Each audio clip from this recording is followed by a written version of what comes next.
Salut la famille, dans cette vidéo nous voulons vous faire une formation sur l'alimentation des porcs. Comment nourrir ces bêtes pour avoir un bon résultat.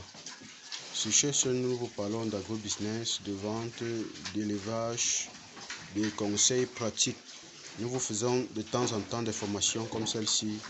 N'hésitez pas à vous abonner et à liker pour ne rien rater les amis. Déjà, l'alimentation est le premier facteur de réussite de notre élevage. Ça, c'est vraiment le premier facteur de réussite de notre élevage. Une bonne alimentation donnée de la meilleure façon va te faire économiser beaucoup en produits vétérinaires, va te faire gagner en temps et va t'éviter du stress dans ton élevage parce que tu vas éviter beaucoup de petits soucis là. Une bonne alimentation pour porc doit être moins coûteux et répondre amplement aux besoins des animaux. Une bonne alimentation doit être moins coûteuse et répondre amplement aux besoins des animaux. Sur cette chaîne, nous vous donnerons quelques astuces comment faire pour savoir si l'aliment est appétant, si elle répond aux besoins des animaux. Nous vous donnerons des possibilités de calcul pour savoir si cet aliment est de meilleure qualité et si elle répond aux normes de qualité prix. Si cette thématique vous intéresse, likez, abonnez-vous et partagez massivement pour ne rien rater et tout de suite. Comme premier facteur de l'alimentation, nous allons parler de l'alimentation mouillée et de l'alimentation à sec. Pourquoi nourrir vos animaux mouillés? Premier cas, nous avons un premier point, vous avez la possibilité, dans un premier point, il y a la consommation totale de l'aliment que vous êtes sûr, il y a la consommation d'eau, la quantité que vous êtes sûr, il y a,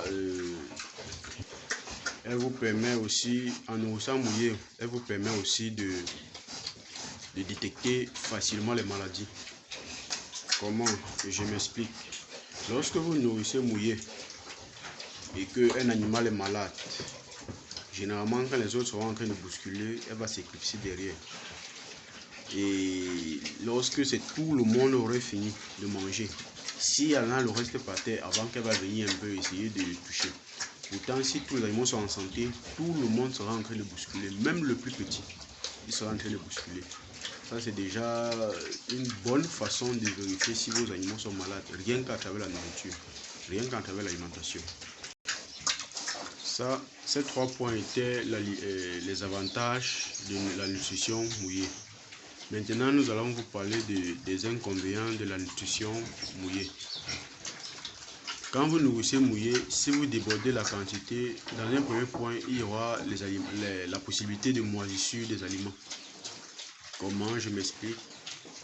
Si vous nourrissez, si vous donnez une quantité d'aliments un peu plus, déjà 12 heures à 13 heures après avoir mélangé l'aliment pour les donner, s'ils ne sont pas consommés, elles ne seront plus consommées parce qu'elles seront fermentées déjà.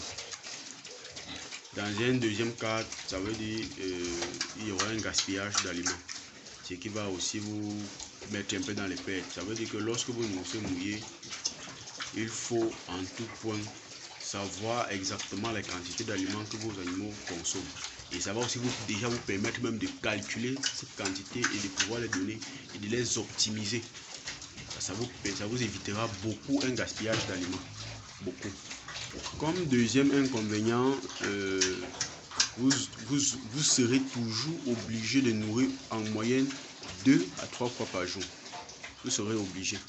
Parce que si vous ne pouvez pas nourrir une seule fois, parce que si vous mettez l'aliment là et que 12 heures après, elle moisit, forcément l'animal ne va pas consommer, ce qui va vous faire des petits déficits. Donc vous aurez un peu une perte de temps qui va vous obliger constamment de venir nourrir 2 à 3 fois par jour en fonction de vos possibilités, de vos disponibilités. Maintenant, nous allons vous donner les avantages de nourrir à sec et aussi les inconvénients. Dans un premier temps, nous allons d'abord vous donner les avantages de nourrir à sec.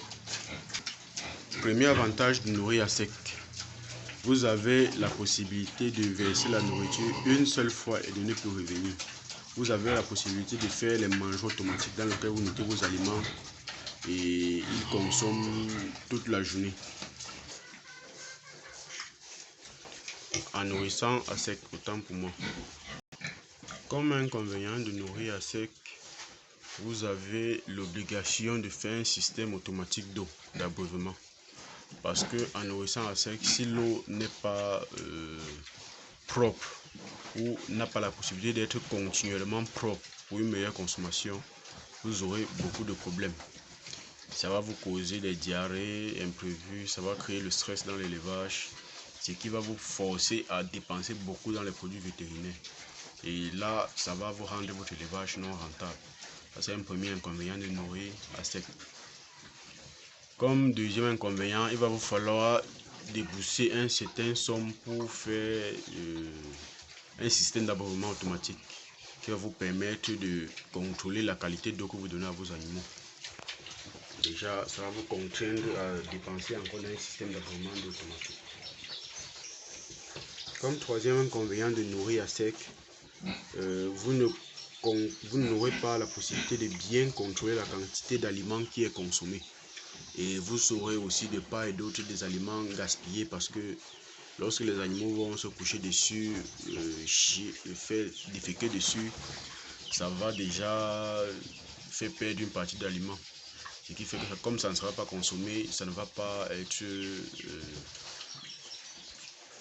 ça fera en sorte que l'indice de consommation soit réduit parce que vous aurez une très grande quantité de consommation et une meilleure efficacité de représentation en chair. Donc ça va déjà vous faire échouer dans les calculs de gain de rentabilité. Donc je récapitule un peu pour l'alimentation à sec.